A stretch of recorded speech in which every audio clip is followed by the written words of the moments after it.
నమస్తే, నేను మీ Pravalika. Welcome to Vamsi TV channel. ఈరోజు మనతో పాటు ఆర్టిస్ట్ వెంకట్ రామం గారు ఉన్నారు. సో తన గురించి మరికొన్ని విషయాలు తన మాటల్లోనే తెలుసుకుందాము. నమస్తే వెంకట్ గారు. నమస్కారం. ఎలా ఉన్నారు? బాగున్నానమ్మా, మీరు ఎలా ఉన్నారు? బాగున్నాను సార్. సార్, మీ కెరీర్ అంటే ఫ్యామిలీ బ్యాక్గ్రౌండ్ ఏంటి? మీ కెరీర్ ఎలా స్టార్ట్ చేశారు? ఫస్ట్ థింగ్, నేను నలుగురు ఆడపిల్లల మధ్య పుట్టిన ఒకే ఒక మగపిల్లాడిని. ఓకే. నా బీఎస్సీ గ్రాడ్యుయేషన్ అయిపోయిన తర్వాత నేను ఇమీడియట్గా నా కెరీర్ మెడికల్ రిప్రజెంటేటివ్గా స్టార్ట్ చేశాను. ఓకే. అయితే మెడికల్ రిప్రజెంటేటివ్గా 2 సంవత్సరాలు పనిచేసిన తర్వాత మా ఫాదర్కి ఒంట్లో బాగోలేక తిరిగి విశాఖపట్నం వచ్చేసాను. మా ఫాదర్ పోయిన తర్వాత నేను గోడ్రేజ్లోని జాబ్ వచ్చింది నాకు. ఓకే. అక్కడి నుంచి నా వెర్సటైల్ కెరీర్ స్టార్ట్ అయింది. అప్పటి వరకు ఫార్మస్యూటికల్లో ఉండేవాడిని. అక్కడి నుంచి కన్స్యూమర్ డ్యూరబుల్స్కి వెళ్ళడం, కన్స్యూమర్ డ్యూరబుల్ ఆ తర్వాత అక్కడి నుంచి 11 ఏళ్ళు గోడ్రేజ్లో పనిచేసిన తర్వాత సౌదీ అరేబియాలో నాకు ఒక మంచి ఆఫర్ వచ్చింది, ఒక జ్యూరిక్ కంపెనీలోని. అయితే అది ఒక పబ్లికేషన్ కంపెనీ. సో అందులో 2 ఏళ్ళు ఉన్నాను. మా మిస్సెస్ ఒంట్లో బాగాలేకపోతే వెనక్కి వచ్చేసాను ఇండియాకి. వచ్చేసి పల్లవి గ్రూప్ అని బెంగళూరులో ఉన్న దాంట్లో నేను ఒక వర్కింగ్ పార్ట్నర్గా జాయిన్ అయ్యి, అది నా ఫస్ట్ స్టార్టప్ వెంచర్ అది. సో అందులోని ఒక 6 years పనిచేశాను నేను. వాళ్ళకి నేను ఉండగా నేను FMCG, consumer durables, IT products, retail shops, తర్వాత ప్యాకేజింగ్ ప్రోడక్ట్స్, కమోడిటీస్, వీటన్నిటి మీద నేను వాళ్ళకి అన్ని ఫ్రంట్స్లోని కంపెనీని ఓపెన్ చేసి ఒక 15 crores టర్న్ ఓవర్ వరకు తీసుకొచ్చి నేను ఇండిపెండెంట్గా అవ్వడం కోసం అని అక్కడి నుంచి విశాఖపట్నం షిఫ్ట్ అయ్యి అక్కడ ఒక పబ్లికేషన్ కంపెనీ స్టార్ట్ చేశాను, రావికొండలరావు గారు వాళ్ళ బ్రదర్తో సహా. ఓకే. ఇప్పుడు విశాఖలో మీరు విశాఖ హ్యూమర్ క్లబ్ అనేది కూడా స్టార్ట్ చేశారు అని విన్నాము. సో అది స్టార్ట్ చేయడానికి కారణం ఏంటి? మేము అంటే నేను కొత్తగా పత్రిక పెట్టాము. మేము ఆ యాడ్స్ ఫర్ యూ అనే పత్రిక పెట్టాము. అది బైలింగ్వల్ ఉభయ భాష వీక్లీ. అది ఒక పక్క నుంచి తెలుగు, ఒక పక్క నుంచి ఇంగ్లీష్. అందులోని ఫ్రీ యాడ్స్, తర్వాత కమర్షియల్ యాడ్స్ తోటి, తర్వాత దాని అట్లీస్ట్ ఒక 20-25 minutes పాఠకుల్ని బైండ్ చేయడానికి కోసం అందులో రకరకాల ఆర్టికల్స్ రాసి దాన్ని బాగా బ్రహ్మాండంగా తయారు చేశాం మేము. కొండలరావు గారు దాని ఎడిటర్. సో మేమందరం అందులో ఆర్టికల్స్ అవి రాసేవాళ్ళం. అయితే ఇష్యూ ఏంటంటే దాన్ని ఎట్లా ప్రమోట్ చేయాలి. సో అప్పుడు నేను అనుకున్నాను, మాలో ఉన్న కోర్ కాంపిటెన్స్ ఏమిటి అని, మా టీంలో ఉన్న కోర్ కాంపిటెన్స్ ఏమిటి. రావికొండలరావు గారు ఆయన గొప్ప రైటరు, మంచి హ్యూమరిస్ట్ అయిన, వాళ్ళ బ్రదరు, వాళ్ళ తాలూకు ఫ్యామిలీ ఒక 30-40 మంది, వాళ్ళందరూ హ్యూమర్లోని మునిగి తేలుతూ ఉంటారు, నిరంతరం వాళ్ళు జోకులు వేస్తుండేవారు. సో అప్పుడు నేను అనుకున్నాను, ఇది మా కోర్ కాంపిటెన్స్. సో దీన్నే 10 మందికి మనం చెప్పగలిగి 10 మంది చేత నవ్వించగలిగితే అదే మాకు మంచి ఎంటర్టైన్మెంట్ ప్లాట్ఫామ్ అవుతుందని చెప్పి మేము వారితో కలిసి ఈ విశాఖ హ్యూమర్ క్లబ్ అని ఒకటి స్టార్ట్ చేసాం. 2000లో స్టార్ట్ చేసాం. స్టార్ట్ చేసి ఇప్పటికీ రన్ అవుతుంది. అది 24 years నుంచి, 24 ఏళ్ళ బట్టి ఇప్పటికీ రన్ అవుతుంది. సో దాన్ని వీడడానికి కారణం ఏంటి సార్? మీరు అంత ఇష్టంగా స్టార్ట్ చేసుకున్నారు, అక్కడ నుంచి ఎందుకు బయటికి రావాల్సి వచ్చింది?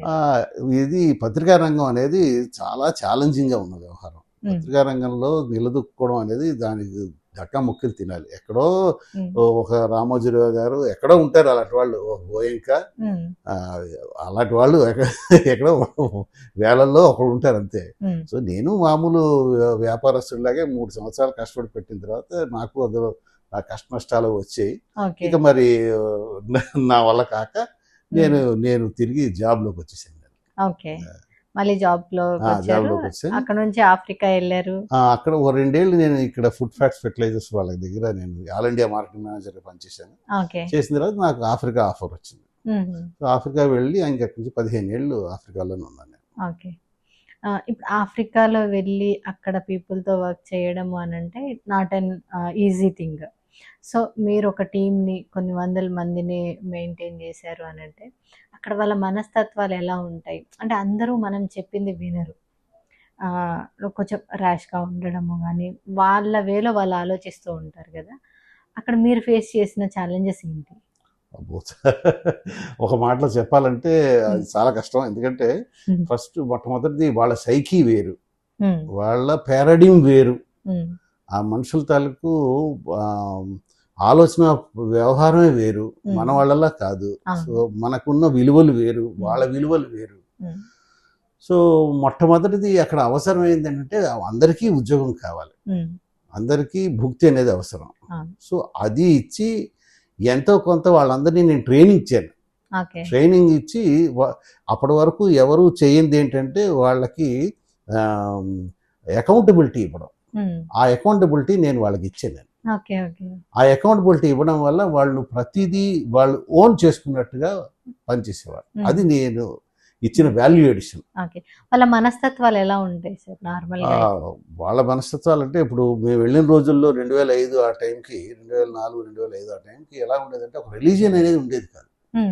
చాలా మటుకు మొజాంబిక్లో ఉన్నాను నేను. మొజాంబిక్లోని దాదాపు 50-60% మనుషులకి రిలీజియన్ లేదు, మతం లేదు. మతం లేకపోతే వర్చ్యూ అనేది ఉండదు. అంటే మనుషు వెళ్ళాల్సిన రుజు ప్రవర్తన అనేది తెలియదు వాళ్ళకి. సో అలాంటి వాళ్ళ దగ్గర నుంచి పని తీసుకోవడం అంటే ఇట్స్ అన్ ఎవ్రీడే ఛాలెంజ్. కానీ అయింది గురుదేవుల కృప. వాళ్ళందరినీ మెల్లిమెల్లిగా నేను ట్రైన్ చేసి వాళ్ళందరినీ మౌల్డ్ చేసుకున్నాను అవసరానికి తగ్గట్టుగా.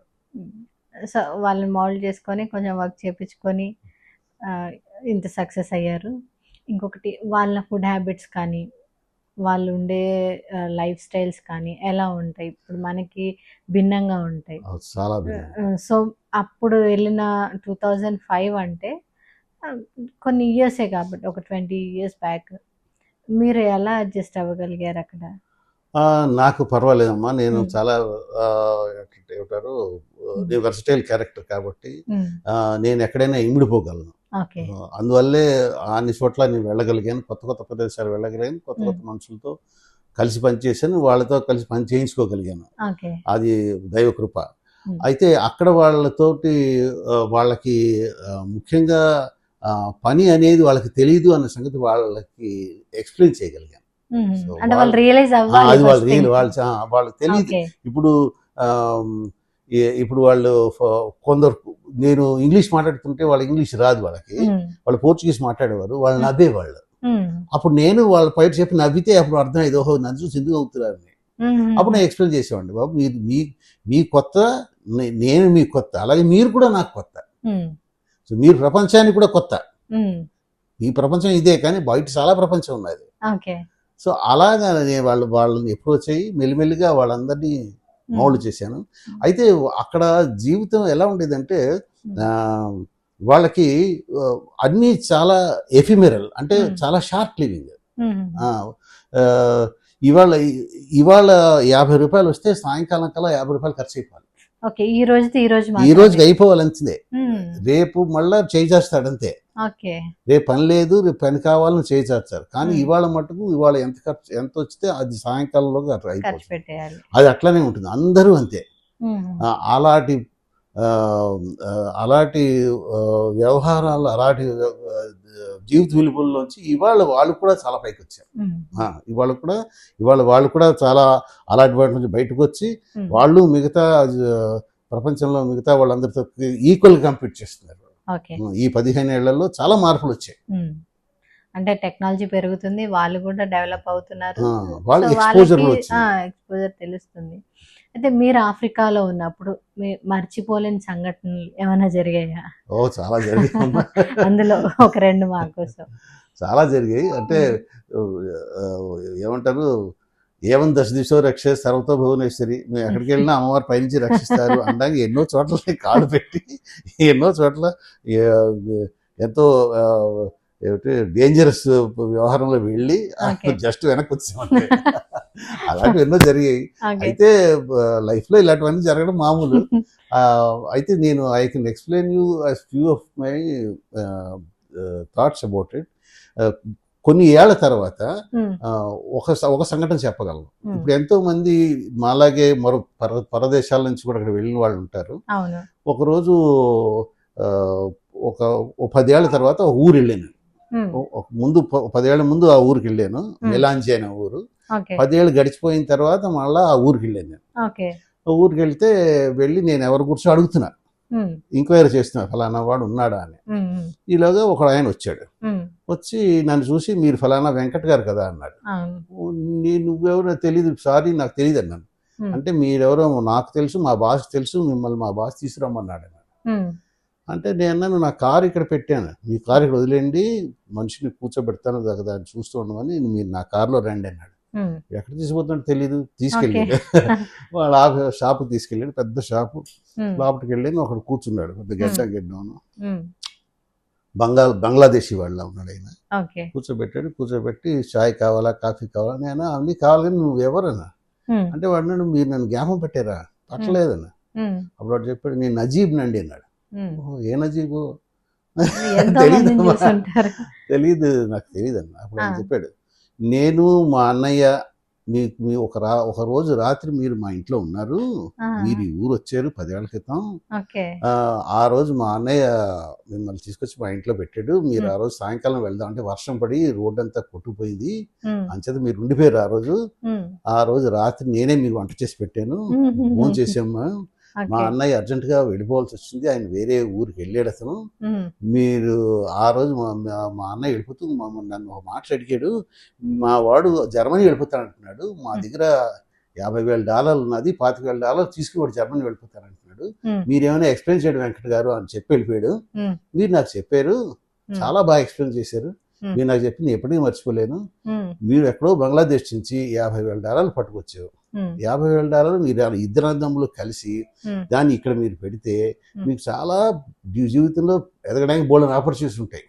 దాన్ని 2 ముక్కలు చేసి $25,000 వాడికి ఇచ్చి $25,000 పట్టు నువ్వు జర్మనీ వెళ్ళి జర్మన్ నేర్చుకుని అక్కడ ఏమీ తెలియకుండా జీరో నుంచి లైఫ్ ప్రారంభించి 5-6 ఏళ్ళు కష్టపడి ఎప్పటికో నువ్వు పైకి వస్తే రాకపోతే అదంతా బోల్డంతా అన్సర్టనిటీ. ఇక్కడ నీకు సర్టనిటీ ఉన్నది. అంతే నువ్వు మీ అన్నతో కలిసి ఈ పెట్టుబడిని ఇలాగే ఉంచుకుని డెవలప్ అవ్వండి అని మీరు చెప్పారు, నేను విన్నాను, నేను ఇప్పుడు ఇంత పెద్దవాడిని అయ్యండి.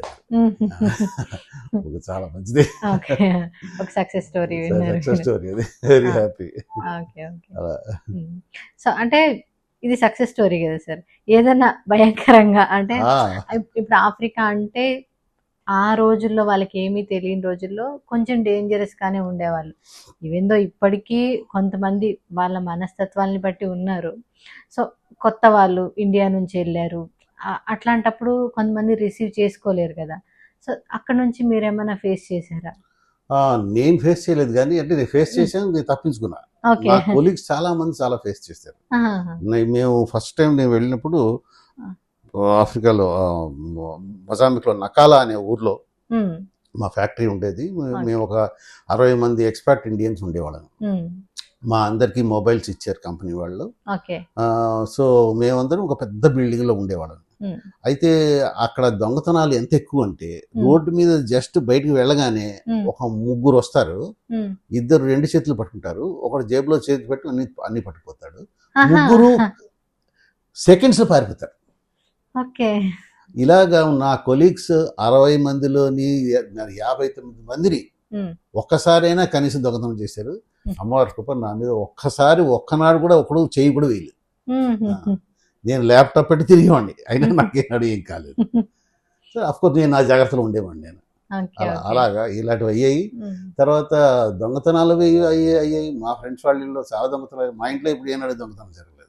నాది ఎప్పుడు ఏ సామాను ఎక్కడ పోలేదు. 15 ఏళ్లలో నోవే. అయితే మాకు యాక్సిడెంట్ ఒకటి, చాలా భయంకర యాక్సిడెంట్ జరిగింది. నేను వసుంధర, నా భార్య వసుంధర కలిసి అంగోలాలోని ఓ రోజు రాత్రి 31 డిసెంబర్ రాత్రి మేము వేరే ఊరు వెళ్తున్నాం. అయితే దారిలో పెట్రోల్ అయిపోవడం వల్ల మేము పెట్రోల్ లైన్లో నుంచి లేట్ అయిపోయింది. మేము వెళ్ళేసరికి దాదాపు 12:30-1 గంట అయిపోయింది. రోడ్డు మీద వెళ్తున్నాం. మా వెనక వీలు విడిపోయి రోడ్డు మీద పడిపోయింది మేము చూస్తుంటే. అయితే అది కృప, అంతే అమ్మవారి కృప. ఆ కారు జస్ట్ అలా యూటర్న్ తీసి ఆగిపోయింది అంతే, నట్ట నడివి రాత్రి ఏమీ కాకుండా జస్ట్ మేము కారు ఆగిపోయింది. అఫ్కోర్స్ వెనకదలే మా కొలీగ్స్ వస్తున్నారు, ఆ కార్లో మేము వెళ్ళిపోయి మాకేమీ కాలేదు. టైర్ ఊడిపోయింది టైర్ అంటే ఊడిపోయిందంటే అది చాలా తిరగబడుతుంది కదా, డేంజరస్ థింగ్ కదా. అట్లానేమో కాదు. అసలు లక్ అనుకోవాలి మనం. అంతే అంతే, అలాంటివి మామూలుగా అవుతుంటాయి అంతే. అందులో నేను మొజాంబిక్ అంతా ఈ కోసం ఆ కోసం దాకా ఒక 100 సార్లు తిరుగుంటాను నేను మోటార్ ఇది కార్లలో. అలాంటి చిన్న చిన్నవి. Okay okay. ఇప్పుడు మీరు రామోజీరావు గారికి అంటే ఈనాడు దానికి కూడా మీరు బుక్స్ రివ్యూస్ రాసేవాళ్ళు కదా, ఇప్పటి వరకు ఎన్ని బుక్స్ రాశారు సార్? ఒక 25 పుస్తకాలకి రాశారు. సో రామోజీ గారి దగ్గర నుంచి మీకు వచ్చిన ఫీడ్బ్యాక్ ఏంటి? అంటే వారు చెప్పడం, మన రంగనాయక్ గారి ద్వారా చెప్పడం, బాగా రాస్తున్నారు, నాకు చాలా సాటిస్ఫాక్టరీగా ఉన్నది అని ఆయన పాయింట్అవుట్ చేస్తుండేవారు. ఇది బాగున్నది, ఇక్కడ ఫలానాది ఈ పారాగ్రాఫ్ చాలా బాగా రాశారు అని అలాగా ఆయన రంగనాయకులు గారి ద్వారా నాకు తెలుస్తూ ఉండేది. ఓకే, తన నుంచి ఇన్ఫర్మేషన్ ఇస్తూ ఉండేవాళ్ళు. ఇప్పుడు ప్రజెంట్ రాస్తున్నారా మీరు? రంగనాయకులు గారే నాకు ఒక స్ఫూర్తినిచ్చారు. వారు ఓ రోజు వచ్చి శ్రీరాముడి మీద మీరు ఏమైనా రాయగలరా అని అడిగారు. నేను అదే మహద్భాగ్యం అని చెప్పాను. ఆయనే నాకు పుస్తకాలు అవి తెచ్చిచ్చారు. నా దగ్గర కూడా 3-4 పుస్తకాలు ఉన్నాయి, కొంత నెట్లో తీశాను. సో ఇవన్నీ క్రోడీకరించి శ్రీరాముడి తాలూకు క్యారెక్టర్ని, వారి గుణగణాలని ఒక పుస్తకంగా ఆవిష్కరించారు. అంటే మొత్తం రాముడి గురించి, రాముడి క్యారెక్టర్ గురించి, శ్రీరాముడి క్యారెక్టరే, శ్రీరాముడి తాలూకు గుణగణాలు. శ్రీరాముడు అంటే ఆయన ఒక మనిషిగా పుట్టి, మనిషిగా జీవించి, మనిషిగా అతను అనుభవించి దేవుడిగా బిహేవ్ చేశాడు ఆయన. అది అతనిలో. అందుకే శ్రీరాముడు రామో విగ్రహవాన్ ధర్మ సత్యవాక్కు అని, ఊరికే కాదు అది ఆయన అద్భుతం. అందువల్లే అది ఒక వాల్మీకి రామాయణం మనకి అదే మూలం. అయితే మిగతా రామాయణాల్లో కూడా ఉన్నది కూడా రకరకాల క్యారెక్టర్స్, ఎవరెవరు ఏంటంటే అనుకున్నారు రాముడు శ్రీరాముడు గురించి. తర్వాత శ్రీరాములు వారు ఒక మనిషిగా ఏమనుకున్నారు, ఆ మనిషిగా అతను కోపం వచ్చిన సందర్భాలు అవి కూడా రాసింది. అది అద్భుతం. అదే 80 పేజీల పుస్తకం వచ్చింది. రాముడికి కూడా కోపం వస్తుంది. ఆయన మనిషి పాపం. ఆయన్ని ఆయన దేవుడిగా పుట్టలేదు, అతను మనిషిగానే పుట్టాడు, దేవుడిగా బిహేవ్ చేశాడు. ఆయన ప్రవర్తన దేవుడిగా ఉన్నది. అది ఇప్పుడు ఇంతవరకు మీకు రాసిన పుస్తకాలలో మీకు బాగా నచ్చిన పుస్తకం ఏది? ఇదే, శ్రీరాముడి మీద మించిన మరొకటి లేదు. అంటే ఇదే ఎందుకు సార్? వేరే పుస్తకాలు కూడా రాశారు కానీ ఎందుకు ఇది పర్టికులర్? ఇది అంటే ఇప్పుడు లోకానికి పనికొచ్చేది దీన్ని మించింది మరొకటి లేదు కదా. ప్రపంచానికి, లోకానికి రుజుమార్గాన్ని చూపించగలిగేది శ్రీరాముడే. ఆయనే ఒక పర్ఫెక్ట్ హ్యూమన్ బీయింగ్. సో దాని మించింది ఎప్పుడు ఏది ఉండదు. సరే, ఇప్పుడు మీరు ప్రొఫెషనల్గా వేరే కేటగిరీలో ఉన్నారు అండ్ ఇక్కడ బుక్స్ రాయడం కానీ, రివ్యూస్ రాయడం కానీ ఇవి చేసుకుంటున్నారు. ఈ ఆర్టిస్ట్ అంటే ఆర్ట్లోకి ఎందుకు వచ్చారు? అసలు ఆ ఇన్స్పిరేషన్ ఎక్కడి నుంచి వచ్చింది మీకు? ఇందులోకి రావడానికి కారణాలు ఏంటి? ఇవన్నీ ఇంత మల్టీఫేరియస్ సైట్స్ రావడానికి కారణం మేము పుట్టి పెరిగిన వాతావరణం. మా నాన్నగారు ఆయన బాగా పుస్తకాలు చదివేవారు, రాసేవారు. మా ఇంట్లో సాహితీ చర్చలు అవి జరుగుతుండేవి. రకరకాల కళల గురించి మా ఇంట్లో డిస్కషన్స్ అవి జరుగుతుండేవి. బాలసుబ్రహ్మణ్య గారు ఇలాంటి వాళ్ళందరూ మా ఇంటికి ఆ రోజుల్లో వస్తూ ఉండేవారు. సో అంచేత ఇంట్లోని పాటలు, పద్యాలు, సాహిత్యం ఇలాంటివన్నీ చిత్రకారులతో, మా నాన్నగారు ఫ్రెండ్స్ కొంత చిత్రకారులు ఉండేవారు, వాళ్ళు ఇవన్నీ వీటి గురించి ఎప్పుడు నిరంతరం డిస్కషన్స్ అవుతూ ఉండేవి. సో అంచేత ఫ్రీ థింకింగ్ బాగా ఉండేది. సో అలాంటప్పుడు మా నాన్నగారు విని విని విని మీకు కూడా ఆ థింకింగ్ అనేది వచ్చేసింది, ఆ ప్యాటర్న్ లోకి వెళ్ళిపోయారు. అంటే మీకు ఆర్టిస్ట్ ఒక ఆర్ట్ వేయాలి అని అంటే ఎంతో ఓపిక ఉండాలి దానికి. అంటే ఆ కళ రావడం కూడా మనకి ఇంట్రెస్ట్ ఉన్నా కూడా చాలా మందికి రాదు. అంటే దానికి వేయడానికి పర్టికులర్ ఈ బొమ్మలు తీసుకోవడానికి ఎవరైనా ఇన్స్పిరేషన్ ఉన్నారా మీకు? ఒకరు కాదమ్మా, అందరూ ఇన్స్పిరేషనే. ఎంతో మంది ఆర్టిస్టులు. బాపు గారు నాకు గురువు గారు. ఓకే. బాపు గారిని ఆయన మీరు ఎక్కడైనా ట్రైనింగ్ తీసుకున్నారా లేదు సార్? లేదు, నేను ఆహా. ఎక్కడ ట్రైనింగ్ ఈ తీసుకోలేదు. పెయింటింగ్స్ అన్ని మీ ఓన్ గా అంత వేసినవి. అంత ఓన్గా నేను అనలేదు కదా, ఎందుకంటే ఉమ్, నా ముందు వేసిన వాళ్ళు, నాతో పాటు వేసిన వాళ్ళు, వాళ్ళందరూ కూడా నాకు స్ఫూర్తే. ఉమ్, బాపు గారు స్ఫూర్తే, ఉమ్, ఒక జేపీ సింగాల్ గారు స్ఫూర్తే, ఉమ్, ఒక అమృతాపురితం కౌర్ ఆవిడ స్ఫూర్తి, అందరూ స్ఫూర్తి, ఎంఎఫ్ హుసేన్ గారు స్ఫూర్తి, అందరూ ఉమ్, స్ఫూర్తే. ఉమ్, అయితే వాళ్ళందరిలోంచి నాకు కావాల్సినవి, నేను జ్ఞాపకం పెట్టుకోగలివి నేను నేర్చుకున్నాను. ఓకే. నేను నేర్చుకున్న వాటిని అన్నిటినీ నేను తిరిగి క్యాన్వాస్ మీదో లేకపోతే పేపర్ మీదో పెట్టలేకపోయాను. అవును. కొన్ని పెట్టగలిగాను, ఓకే. పెట్టగలిగినవి పెడుతున్నాయి, అంటే ఇట్స్ కంటిన్యూస్ ప్రాసెస్. ఉమ్, అవును. ఇప్పుడు మీ ఎగ్జిబిషన్స్ జరుగుతుంటాయి కదా, ఎగ్జిబిషన్స్ జరిగినప్పుడు వచ్చిన ఎవరైతే గెస్ట్లు ఉంటారో వాళ్ళ దగ్గర నుంచి మీకు వచ్చిన ఫీడ్బ్యాక్స్ ఏంటి? అదృష్టం కొద్దీ మేము ఇక్కడ మా కాలనీలోనే పెట్టాను నేను. ఉమ్, నేను అనుకోలేదు ఇంతమంది వస్తారని, దాదాపు 100 మంది పైగా వచ్చారు చూడడానికి. ఉమ్, మంచి వాకింగ్స్ అయ్యాయి. ఉమ్, ఒక 20 మంది వరకు నా దగ్గర పెయింటింగ్స్ కొనుక్కున్నారు. ఆహా, ఓకే. అవన్నీ కూడా వాళ్ళే ఫ్రేమ్లు కట్టించుకుని నాకు ఉమ్, తిరిగి చూపిస్తున్నారు, మా ఇంట్లో పెట్టిన ఫలానా చోట. It's okay. Very it's big pride for me. Um, so వాళ్ళందరూ అంటే నాకు ఈ కాలనీలోని మంచి రికగ్నిషన్ ఉన్నది, ఉమ్, మంచి ఆర్టిస్ట్ అన్నాయి. ఉమ్, సో సృజనాత్మకత ఉన్నదని, క్రియేటివిటీ ఉన్నదని. Okay. This is the good thing. ఆ తర్వాత నాకు క్లాస్మేట్స్, మా రకరకాల వాట్సాప్ గ్రూప్స్ ఉన్నాయి, వాళ్ళందరూ they will be waiting for my greetings or waiting for my paintings once in our regularly. Okay. ఇప్పటి వరకు ఎన్ని అవార్డ్స్ తీసుకున్నారు యాజ్ అన్ ఆర్టిస్ట్ గా? పెద్దగా అట్లా అంటే తీసుకున్న అవార్డ్స్ కూడా పర్టికులర్ గా ఏదైనా ఒక ఆర్ట్కి వచ్చాయా, లేదంటే మీ ఆర్ట్ అన్నిటికీ వచ్చాయి? ఒక మన బాగా నచ్చింది ఒకటి ఉంటుంది కదా, సో దానికి రికగ్నైజేషన్ లాగా వచ్చినవి ఏమన్నా ఉన్నాయా? అలా చిన్నప్పుడు చాలా ఆర్ట్ కాంపిటీషన్లో పార్టిసిపేట్ చేశాను. సో వాటిలో అవార్డ్స్ వచ్చాయి నాకు. ఓకే. ఫస్ట్ ప్రైజ్లు, సెకండ్ ప్రైజ్లు అట్లా వచ్చాయి. కాలేజ్ రోజుల్లో కూడా నేను ఆర్ట్ కాంపిటీషన్లో పార్టిసిపేట్ చేశాను. కాలేజ్ మ్యాగజైన్స్లో రెగ్యులర్గా నా ఇవి ఆర్ట్, నా తాలూకు ఆర్ట్ వర్క్ పడుతుండేది. అన్ని సంవత్సరాలు, 5 సంవత్సరాల్లోని ప్రతి సంవత్సరం నా ఆర్ట్ వర్క్ ఉండేది కాలేజ్ మ్యాగజైన్లో. ప్లస్ అది కాక నేను నాకు ఓన్ పబ్లికేషన్లో నేనే కార్టూన్లు వేసుకునేవాడిని, నేనే కవర్ పేజ్ చేసుకునేవాడిని. ప్లస్ అది కాక ఇప్పుడు ఇక్కడికి వచ్చి పోస్ట్ కరోనా పీరియడ్ మేము రిటైర్ అయిపోయాడికి వచ్చారు కాబట్టి ఇక్కడ కూర్చుని నేను హ్యాపీగా బొమ్మలు వేసుకోగలుగుతున్నాను. ఇక్కడ టైం దొరికింది, నాకంటూ నా టైం నాకు దొరికింది. అంటే కరోనా తర్వాతే మీరు ఆఫ్రికా నుంచి వచ్చేసాము. అప్పటి నుంచి ఇంకా పెయింటింగ్స్ చేస్తున్నాను, దీని మీద కాన్సన్ట్రేట్ చేసుకోగలుగుతున్నాను. ఆన్లైన్ ఎగ్జిబిషన్స్ లో చాలా వాటిలో పార్టిసిపేట్ చేశాను నేను. సో ఆన్లైన్ ఎగ్జిబిషన్స్ లోని వాళ్ళు ఇన్స్టాగ్రామ్లోని, ఫేస్బుక్లోని, యూట్యూబ్లోని వాటిని వాళ్ళు ఇస్తారు, డిస్ప్లే చేస్తారు. అప్పుడు మన రీసెంట్గా మహారాష్ట్ర మహా ఆర్ట్ కాంపిటీషన్ వాళ్ళు నాకు ఒక 3 సర్టిఫికెట్లు ఇచ్చారు. అందులోనే ఎంఎఫ్ హుసేన్ అవార్డు కూడా ఉన్నది. 40,000 వాళ్ళు క్యాష్ ప్రైజ్ కూడా ఇచ్చారు. ఓకే. ఇప్పుడు మీరు నెక్స్ట్ మీ ఫ్యూచర్ ప్లాన్స్ ఏంటి? ఐదర్ అంటే యాజ్ ఒక బుక్ రాయడంతో పాటు ఆర్టిస్ట్గా కూడా, కాబట్టి ఈ రెండింటి కాంబినేషన్లో వెళ్తారా? లేదు అని అంటే ఏదైనా సింగిల్ వింగ్ తీసుకొని మీరు దాన్ని ఏమన్నా హైలైట్ చేసుకోవాలనుకుంటున్నారా? మీ ప్లాన్స్ ఏంటి?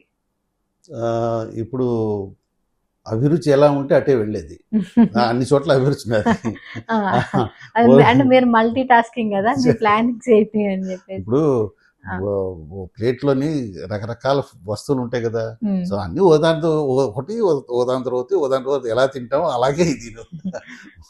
పొద్దున్న బొమ్మలు వేస్తే, మధ్యాహ్నం పాటలు పాడుకుంటే, సాయంకాలం పుస్తకం రాస్తే, రాత్రి క్లయింట్తో ఫోన్లో మాట్లాడతాను. అంటే మీరు ఇప్పుడు ఆర్టిస్ట్ గానే కాదు, ఒక బుక్ రైటర్ గానే కాదు, మీరు కౌన్సిలింగ్స్ అంటే ఆంటర్‌ప్రెన్యూర్‌షిప్ మీద కౌన్సిలింగ్స్ ఇవ్వడం కానీ, వాళ్ళకి హెల్ప్ చేయడం కానీ, దాని మీద కూడా ట్రైనింగ్ సెషన్స్ చేస్తూ ఉంటారు కదా.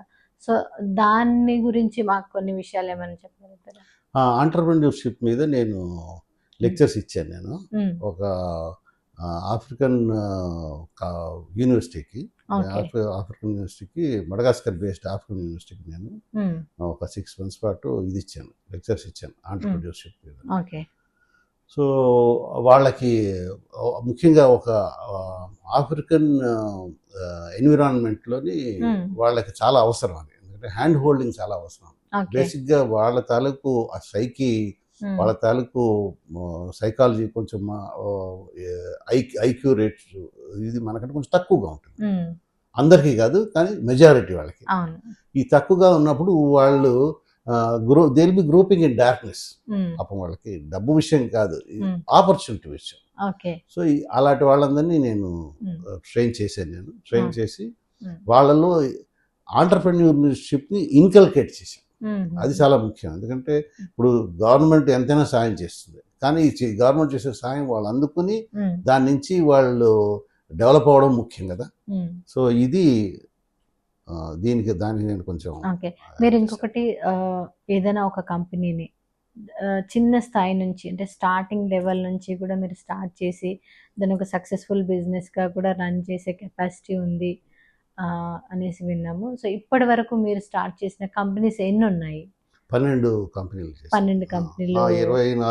26 సంవత్సరాల ఈ స్టార్టప్ స్పెషలిస్ట్గా పనిచేసిన దాంట్లో 12 ప్రాజెక్ట్స్ని నేను జీరో నుంచి స్టార్ట్ చేసి ఓ ప్రాఫిట్ మేకింగ్ దాకా తీసుకెళ్ళాను. అవన్నీ వర్క్ చేస్తున్నాయి. ప్రెసెంట్ స్టిల్ వర్క్ చేస్తున్నాయి. ఎన్ని ఇయర్స్ అయింది సార్ ఇవి స్టార్ట్ చేసుకుని? అదే నా ఫస్ట్ది నేను స్టార్ట్ చేసింది 94లో స్టార్ట్ చేశాను. పల్లవి గ్రూప్ ఇప్పటికీ ఉన్నది. 30 years అవుతుంది. 30 years నుంచి రన్ అవుతూనే ఉన్నాయి. దాంట్లో మీకు వచ్చిన ఛాలెంజెస్ ఏమైనా ఉన్నాయి? అంటే మీరు ఇనిషియల్ స్టేజ్ నుంచి జీరో నుంచి స్టార్ట్ చేసి దాన్ని రన్ చేయడం అని అంటే యాజ్ అ బిజినెస్ ఓనర్గా వాళ్ళు కూడా సపోర్ట్ చేయాల్సి ఉంటుంది కదా. సో అట్లాంటి దాంట్లో మీరేమైనా ఛాలెంజెస్ ఫేస్ చేశారా? Everyday challenge, every minute challenge. Okay. ఎందుకంటే మొట్టమొదటిది I should think like an owner, but I also should think of my self also as an employee. So ఈ రెండిటిగా నేను ఈ 2 రోల్స్లోని నాలో నేను ఉండి నేను ఒక ఇన్వెస్టర్ని కన్విన్స్ చేయగలగాలి. ఇన్వెస్టర్ని కన్విన్స్ చేస్తేనే ఇన్వెస్ట్మెంట్ పెడతారు. ఆ పెట్టే ఇన్వెస్ట్మెంట్ సదుపయోగం అవ్వాలి.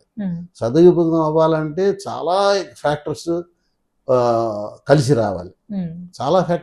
రావాలంటే అసలు అక్కడ కొన్ని చోట్ల ఈ అవుట్ ఆఫ్ 90 అంటే 100లోని 90% మన చేతిలో ఉండవు. అసలు ఓ 10% మనం కంట్రోల్ చేసుకోగలం, 90% మన చేతిలో ఉండవు. ఆ ఉండని వాటిని చాలా జాగ్రత్తగా చాకచక్యంగా మేనేజ్ చేయగలగాలి. అంటే ఇప్పుడు మనకున్న థాట్స్, మీకున్న థాట్స్ అన్ని మీరు ఇలా చేయాలి అలా చేయాలి అంటారు, కాకపోతే ఆ థాట్స్ అన్నిటికీ యాక్సెప్ట్ చేసి ఇన్వెస్ట్ చేయడము అనేది చాలా బిగ్ థింగ్ కదా. సో అట్లాంటప్పుడు మీరు ఎలా హ్యాండిల్ చేసేవారు? అదే కదా ఛాలెంజ్. అదే కదా ఇప్పుడు అంతే, అది ముఖ్యమైనది. అదే ఇప్పుడు మనం మంది చెప్తే దాంట్లో ఒకటో రెండో యాక్సెప్ట్ చేసే వాళ్ళు ఉంటారు.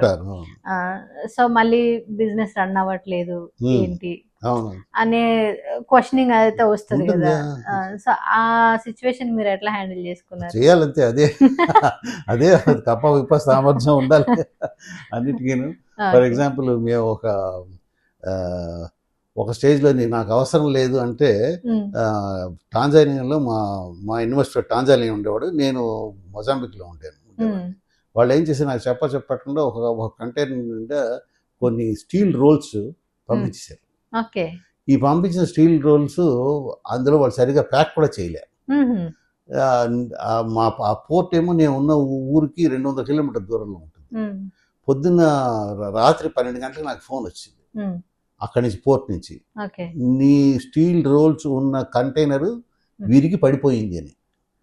నా గుండె ఆగిపోయింది. ఎందుకంటే $25,000 అది ఆ కంటైనర్. ఆ నష్టం ఎవరు భరిస్తారా?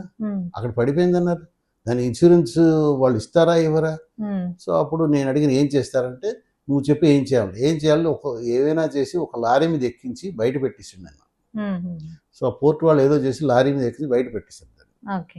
మర్నాడు పొద్దున 7 గంటలకల్లా పరిగెత్తుకు వెళ్ళి అక్కడికి ఆ స్టీల్ రోల్స్ అన్నిటినీ లోపల మనుషులు చేసి సర్దించి దాన్ని తీసుకొచ్చాను. అది పాసిబుల్లా?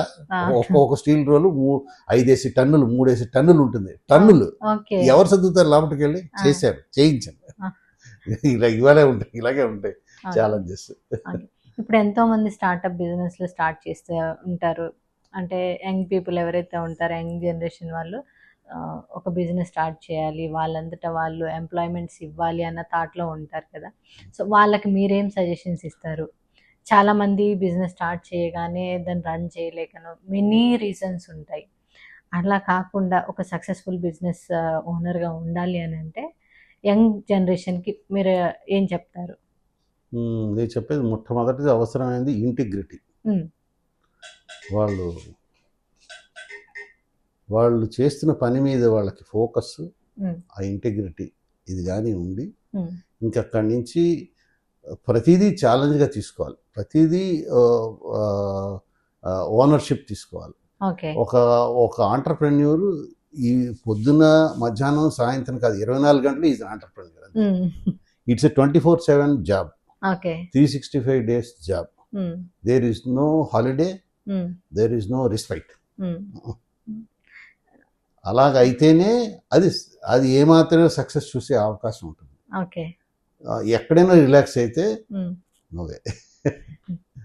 ఇప్పుడు ఎంతో మంది అంటుంటారు, మేము కష్టపడ్డా కూడా రావట్లేదు, ఎక్కడ మిస్ అవుతున్నామో అర్థం కావట్లేదు అని అనుకుంటారు కదా. వాళ్ళకి చిన్న అంటే బ్యాక్ వెళ్ళి చెక్ చేసుకోవడానికి ఈ పాయింట్స్ చెక్ చేసుకుంటే బాగుంటుంది అనేది ఏదైనా ఉంటుందా? చేసే ప్రతి పనికి ముందు నిబద్ధత ఉన్నదనుకోండి, తర్వాత ఆ నిబద్ధతే ముందు అసలు తావు చూపిస్తుంది.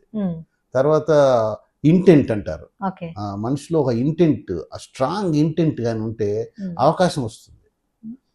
ఇంటెంట్ లేకపోతే అవకాశం రాదు. అది ఎలా వస్తుంది అంటే తెలియదు, అదే వస్తుంది అంతే. దాన్నే అవకాశం అంటారు అంతే. అలా వచ్చే ఆపర్చునిటీని యూటిలైజ్ చేసుకోవడమే. ఎప్పుడైనా ప్రాబ్లం వస్తే భయపడకుండా ప్రాబ్లం ఫేస్ చేస్తే ప్రాబ్లమే సొల్యూషన్ చూపిస్తుంది. ప్రాబ్లం చూసి భయపడి వెనక్కి వెళ్తే ప్రాబ్లంగానే ఉంటుంది. ఎందుకంటే ఎవరో సాల్వ్ చేయరు, మనమే సాల్వ్ చేయాలి. నా లారీలు ఎక్కడో బోర్డర్ దగ్గర ఆగిపోయి అనుకోండి, నేను మ్యాజిక్ ఏం చేయలేను. నేను అక్కడ ఉన్నవాడు ఎవరు చేయలేడు.